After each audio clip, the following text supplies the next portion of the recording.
about to leave. Already packing, come with me. I'm not. Hello friends and enemies, welcome back to Happy For Now. I'm in my guest room because I needed a lot of flat surfaces for all of these books I'm about to haul. Let's do the quickies. So I got 2 board books recently for my nephew. I'm still waiting for the 3rd one to show up, but it's The Story of Rap, The Story of Country, and The Story of Rock. He is 10 months old, and I get to go see him in a few weeks. Yes, I'm traveling during COVID. It's because they need a babysitter and I'm the youngest person in the family and the safest one to travel. It's one of those situations, so don't worry. I will be taking all the precautions. I'm very nervous, of course, but I'm also really excited to get my snuggles in with my boy. Yeah, so I got him these and they're really, really cute, so I'm just very excited. All right, let's get to the most exciting item I got, which is this, my Ripped Bodice Care Package. I have no idea what's inside. I did request a certain collection, and you'll know that in a minute when I get it open. But otherwise, I think I requested like a blind date, and I figure any duplicates I get, I'll do a giveaway here when I hit 1,000 subscribers.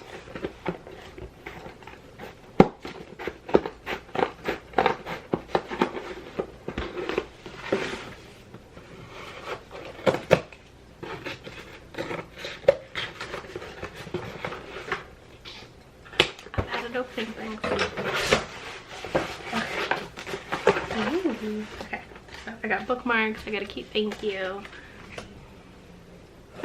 I asked for some of the funny categories, which I'm seeing right here on the top, and I'm dying already.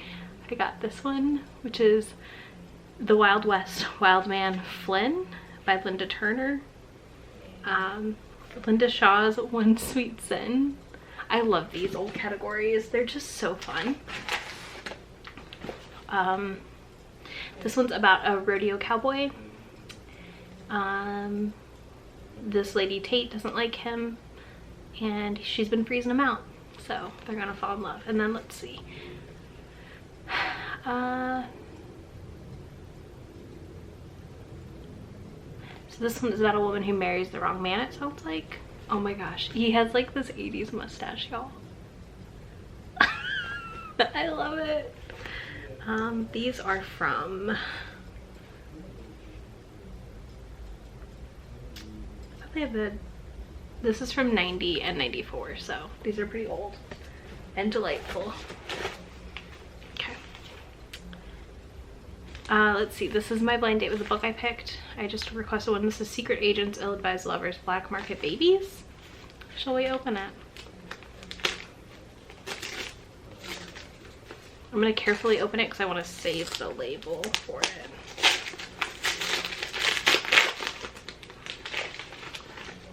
Oh, Roxanne St. Clair's First You Run. This sounds like a suspense romance. This looks fun. Okay, next we have The Trouble with Hating You by Sanjay Patel, which I've really been wanting to read. So if I like it, awesome. If I don't, I'll pass this copy along to somebody. This is the one I requested, which was Katrina Jackson's Erotic Accommodations. I actually haven't read Room for Three yet, but Neighborly's in this, so I had to have it. I already dropped a book. Oh, that didn't take long, y'all. Alright, what else do we got? Okay, we've got 2 more. I just requested, like, they had like deals for different things. I got a Harlequin cowboy romance, The Creed Legacy. This is about Brody Creed and his encounter with his long-estranged twin brother and finding love on the ranch. And then I got Dorothy Carlock's A Week from Sunday. This involves the death of her father. So we'll see. Will I read them anytime soon? Probably not. Let's see. Okay. I got this great pen that says, "Thanks, random man. Your comment or your opinion is noted." I'm putting that on my jean jacket immediately. All right, and then we have a candle.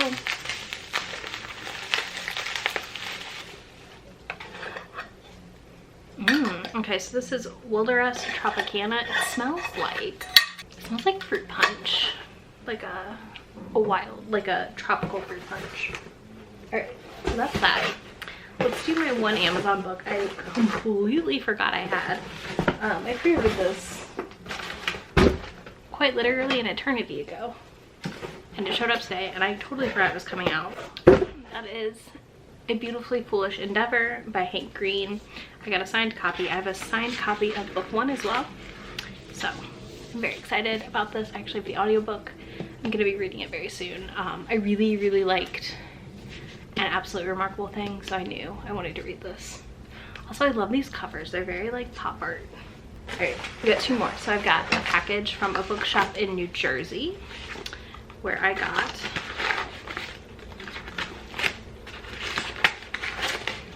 a certain trilogy I've been gushing about forever from, and I got all of these signed. I'm just throwing shit on the floor, y'all. This is gonna be great. It came with this delightful sticker. It says "Fuck yeah, Florence, Uptown Girls." It's going on my water bottle, like immediately.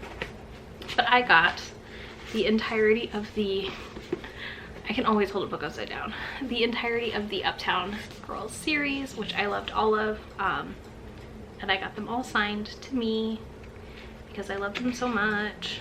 So I got Joanna to sign all 3 of these and I love them. I'm so excited that I have them for my shelves. These covers are amazing. Honestly, Gilded Age New York is amazing, and it's such an interesting setting that I don't think we get enough of. It's getting more popular and I'm excited about that, but these are gonna look beautiful on my shelves. I'm sure someone's like screaming watching this as I just pile everything up behind me. So next we have Daring in the Duke, which I got copies of. I actually gave away copies I already had because I knew that I would want this full series signed when it came out. And whatever swag Sarah was going to have. First up, this is one of the reasons I had to pre-order. Because this art is gorgeous and I cannot wait to display it. Also these.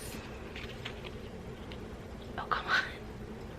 One day I'll learn how to make things focus on YouTube, guys. Anyways, it says The Bare Knuckle Bastards, Read Bear.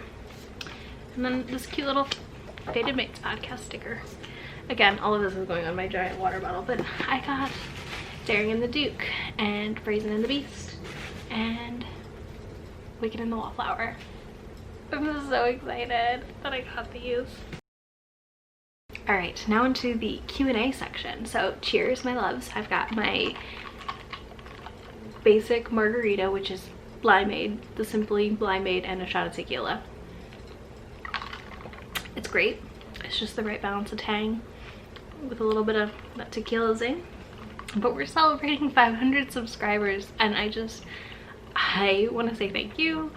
Honestly, hitting 250 seemed like mind-boggling, and hitting 500, much less now. When I'm filming this, I'm in the 550s and I'm just like, what? Hi, hello. I mean, I'm excited you're here.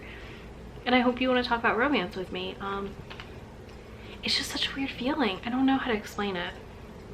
I feel like other YouTube people get this. Like, Booktube's very small in the sense of YouTube in and of itself, so these little milestones mean a lot more, I feel like, to an extent, because there's really only so many booktubers who are gonna break 100K and who then are gonna break, you know, 500,000, let's say. And that's okay. Like, I like that Booktube is so small, and it's just wild to me that people want to watch my content. I mean, obviously you don't make content thinking no one wants to watch it, so there's that, but it's extra, like, it's just extra awesome, and I'm just really excited that so many people subscribe to my channel and watch my videos at the end of the day. It's a warm fuzzy. So I got Q&A questions that I asked for on Twitter and on YouTube and on Instagram, and I'm gonna go through and answer them. So I've broken them up into 3 groups. I've got personal, books, and YouTube related. So we're gonna start with the personal, and then I'll just kind of go through the list, and I'll give you timestamps down below if you don't care about certain sections. I'll try to keep these snappy. I don't want this to be a 30-minute long video, but yeah, just thanks so much, everyone. I really truly appreciate it and continue to be astounded by people subscribing to my channel and me hitting milestones. It's a lot of work. It's a lot of work to make booktube videos. It's a lot more work than you may realize. I actually enjoy editing, so I don't mind that part, but sometimes coming up with the ideas, reading the books, getting the things together, it can be a lot, but I love it. So I'm here for a while at least. We'll see. Okay, personal, what's your favorite color? Black like my soul, obviously, but I also really love pinks and blues, and I like really specific pastels, like a soft lavender pastel. I love colors, so it's really, I'm always like, I like everything, but I'm not a big fan of neon green. What's your favorite ice cream flavor? I am a mint chocolate chip girl through and through, and I also love Brewster's Buzz has like this raspberry chocolate flavor that I also love. I like mint and raspberry. Either of those flavors are in something, I am all over it. Any plans to write a romance? No, absolutely not. I have no plans to ever write a romance book. I just don't think I could, but I will always and forever want to read any of my friends' stuff if they write a book. What is one word that describes your life right now? Chaotic joy. Because honestly, the pandemic for us has not been as bad as it's been for other people. And I'm finding a lot of joy in reconnecting with people that I may have lost touch with, or that are dealing with a lot of things, and trying to help where I can. Yeah, so I think chaotic joy. Because like the world around us is also chaos, so you know, a little bit of both. So popping in the middle of this video from my kitchen because I realized I forgot to film 2 questions. So one of the questions that I really loved was, how tall are you? I'm 5'3" and a quarter. Probably 5'3", honestly, at this point. I haven't been measured in a very long time. So yeah, I'm in the shorties club. And the other thing was, what do you do and what would you love to do? So I'm a stay-at-home wife because I was in the creative industries doing project management for marketing stuff. And because of COVID, I don't feel comfortable going back into a job right now, much less trust any job hunting, any jobs I see truly. And I love that. I love managing creative projects and working with creatives. I think it's just kind of a natural fit for me, but for now, because of my husband's work being so demanding and just the balance in our life, I've chosen to stay home for a bit. We'll see, that may change in a year. But he travels a lot, so me being home is just easier overall for us. But yeah, that's currently, and I guess my dream job would be like a librarian, I think, but like at a school maybe. I don't know. It's a very hard decision. Or like book marketing. I would love to be in book marketing, but I have no desire to live in New York City. And then I also feel that way about like game production teams, like being in game project management would be fun, but a lot of those are in California. And I'm not moving to California either. We will probably move from the Carolinas in the next few years, but we're not really in a big rush yet.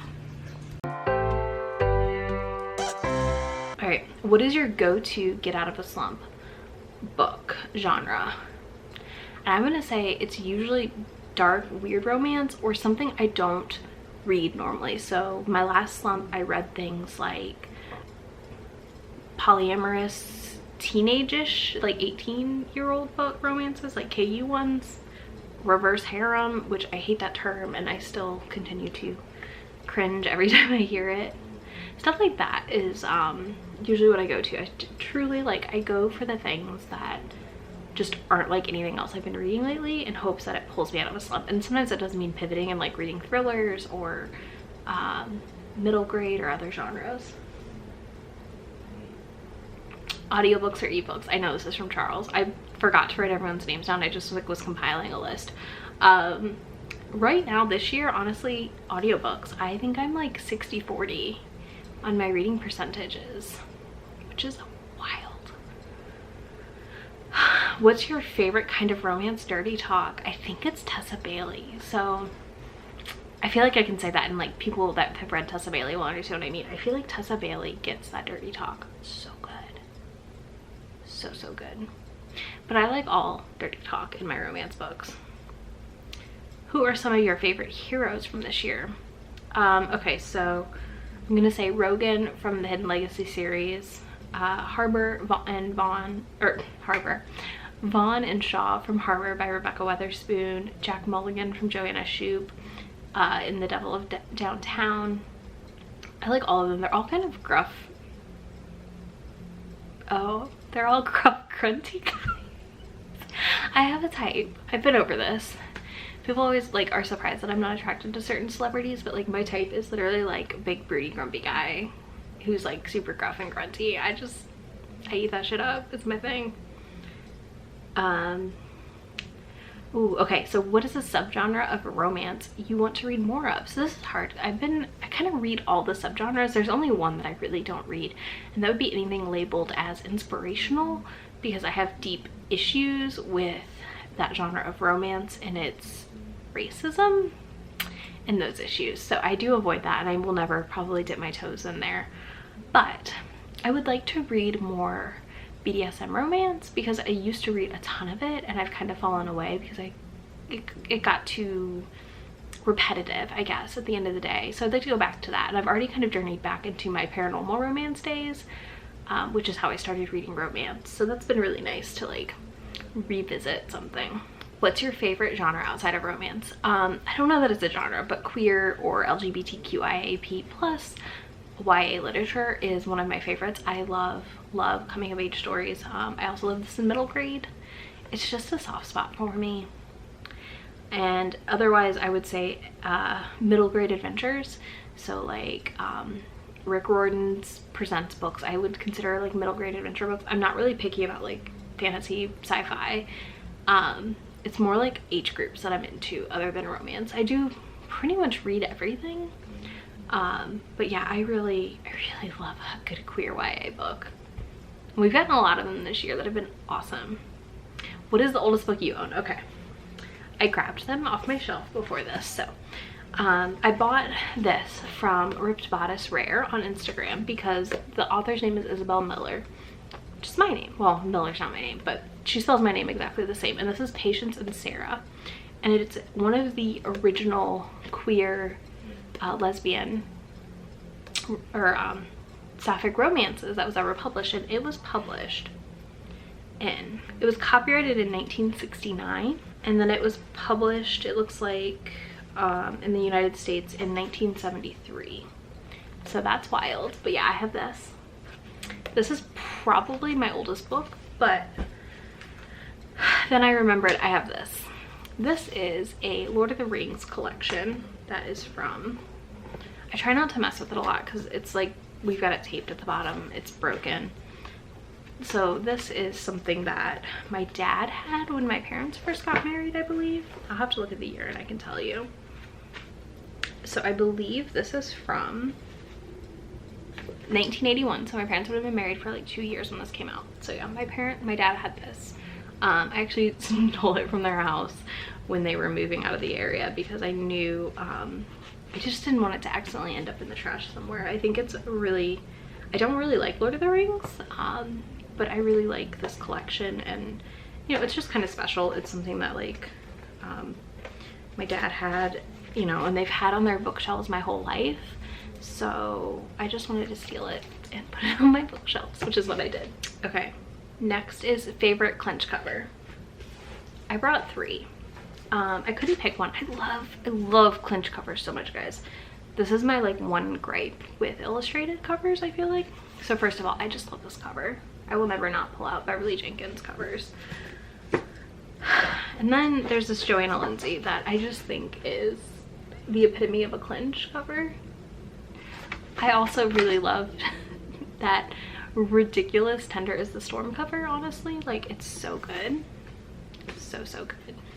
And then we also have Sophie Jordan's The Virgin and the Rogue, which is a this year cover that I absolutely adore. But man, the list of clinch covers I love is like endless because they're my favorite. I love that tension. Okay, what is your least like novel you've read thus far in 2020, and explain it in only 3 words? New Moon by Stephanie Meyer should have been a novella. should have been a novella. I've got a tweet out there. If you want to know my summary, I'll give it to you. I also talk about it in a live show. I've got 5 chapters laid out. It should have been 5 chapters cut in at least half. Pray for me. I have to read the rest of them. So I got 2 questions about my favorite book of all time, and then including like growing up. I have a whole list on Goodreads, honestly, that are like my go-to recommendations / faves, and it's so hard, but I'm gonna say like the Beverly Jenkins Old West trilogy, Sarah MacLean's Bare Knuckle Bastards. I like so many, and it's really like I read so much, it's hard to be like these are it. I'm more of a what do you like to read, and then I want to give you like recs around my faves. I love those. I've loved a lot of Brill Harper. Who else? Joanna Shupe, obviously. I already talked about that at the beginning of the video. And yeah, it's hard. I'm gonna link the shelf in the description. I don't know when I updated it last, but I'll give it a look. And then childhood, I really, I of course, like everyone else, read That Wretched Woman's books and loved them as a kid, but also, I'm gonna say like Lemony Snicket, who also has been outed as not a great person. The Lemony Snicket's series of unfortunate events, I also super loved as a kid. So it's hard. Childhood faves, man. Okay, if you could pick one book to read for the rest of your life, what would it be? I'm gonna say the Inheritance trilogy by N.K. Jemisin, because you can get that big floppy bind up of it, and it's like over 1,000 some pages. I mean, it's gotta be like almost 2,000. I don't know, it's huge. I feel like it would take me forever to read it, so like by the time I went back around to read it again, I would have forgotten everything. And I feel like N.K. Jemisin's writing is so beautiful and lush that I could spend a lot of time dissecting it. All right, name a couple books on your shelves that changed your life, perspective, or things that just make you happy. I'm gonna say Love Will Always Remember by Tracy Livesay, because it convinced me that I like the amnesia trope way more than I ever expected. And then like that changed my life, honestly, any of the romances I picked up back in the day, so like Kalani Price and Sherilyn Kenyon, Alona Andrews, things like that like got me into the romance genre. My life has been better. All right, what standalone book would you like to see made into a movie? I'm gonna say The Widow of Rose House by Diana Biller. I think it would have that Crimson Peak vibe, which I've never watched, but like it's like Gilded Age, like early Electric Age New York, and I think it would be spooky, and it has like just enough like plot movement through this like spooky house that I think would work really well as a TV show, or as a movie, not a TV show. The next question is, what book series would you like to see made into a TV show? Which I'm gonna vote The Hidden Legacy series by Alona Andrews needs to be a TV show. It would be so good. And then the Old West trilogy by Beverly Jenkins, I think, would also be an amazing TV show. Okay, our last bookish question. If you could read only one romance trope for the rest of your life, which one would you pick? I'm gonna say Forced Proximity, because I feel like that can be found in all genres and subgenres of romance. And I feel like it's done so well, so very differently across these genres. Plus, I cannot give up There's Only One Bed, guys. I just can't. All right, now for the YouTube questions, or / booktube related questions. What are some positive things booktube brought to your life? I'm gonna say friendship for sure. I've met a lot of amazing creators through having a channel, and I've gotten amazing book recs from them, from people who watch my videos and leave comments, and I really, really, really, really love talking to people in my comment section. To me, like, that's the true joy of making videos, is like waiting for comments and like seeing them. I try to only check them like twice a day, but when I see them and replying to them, how deep do we want to get? So I have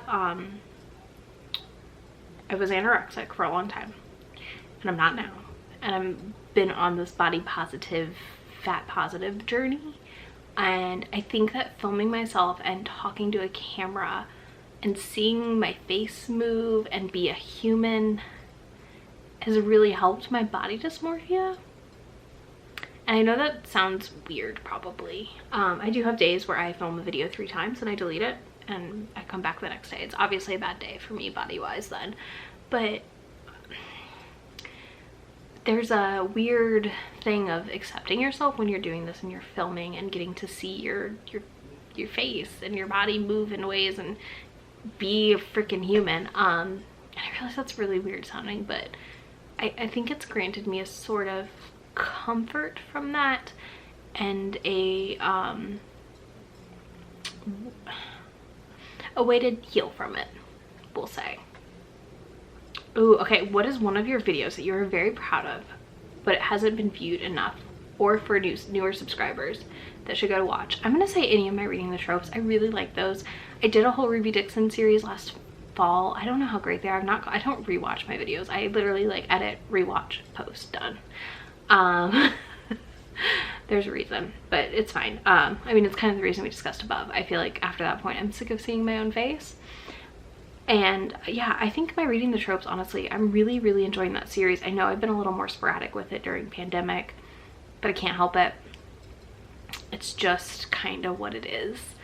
But I'm proud of those. I'm proud of that series, and I'm excited to do more of them. I've got a lot of them planned. I just have to not be doing readathons every month. Okay, what is the difference between your channel 500 subscribers ago and now? I would say not a lot, honestly. I think I have come into I'm gonna call it my camera personality, but it's still me. Like, I don't think anyone would say that I'm not myself in my videos. I think I'm less introverted in my videos, let me put it that way. So if you met me in real life, I may be off in the corner being quiet and observing the situation before joining in. But once you know me, I'm like I am in my videos. Does this make sense? I hope this makes sense. So I think I've kind of honed in on that, and then like the confidence of being on camera has grown exponentially over the last 500 subscribers, because there's repetition, and I'm doing it, and I'm practicing, and I'm experiencing putting my face out there at the end of the day. All right, and then the last question, what other realms of YouTube do you like to watch? So I watch a lot of Disney YouTube because I'm a Disney nerd. I know. I like makeup YouTube sometimes, spooky stuff occasionally, like the oddly satisfying video compilations, old vines. I'm trash for old vines, y'all. Trash. I also watch a lot of planner videos because I am a planner person. I love planners, and I watch video games. And the current thing I'm like obsessed with is iPad unboxings. What? Why? I mean, I'm getting one of the new iPads soon, but like, why am I obsessed with iPad unboxings? I also really like organization videos. I think it's it just like soothes me. That's what it is. They're soothing. That's got to be it. But yeah, that's it for the questions. Thank y'all so much. I really truly appreciate you, and I appreciate all your questions, and I'm excited. I'm excited to see where I go from here. I mean, this was my like 500 was my goal by the end of the year. I didn't expect to hit it in June. Actually, yeah, I think it was in June. I'm not sure. I didn't expect it. Especially because like you hover like right around that border for so long, because YouTube like purges people and stuff. But I just like, this is amazing. I'm so excited. I will do a giveaway when I reach 1,000 subscribers on here, and then we'll celebrate again another milestone. I don't know what one, but I hope you enjoyed this. I hope it's not too long. Thank you so much for hanging out with me. There are links in the description box for everything that I talked about pretty much, and I'll link to the bookshops I ordered from so you can check them out. I will link to and I'll have links to all of my like stuff. I just have a link tree down there. If you click on it, it'll take you to everything I have, so you can like find my Goodreads, my Twitter, my Instagram, any of that. If you want to follow me elsewhere, feel free to. You also don't have to. I don't really care either way. Thanks so much for hanging out. I will talk to you soon. Bye. Really asking, we'll get away to a place where we don't know.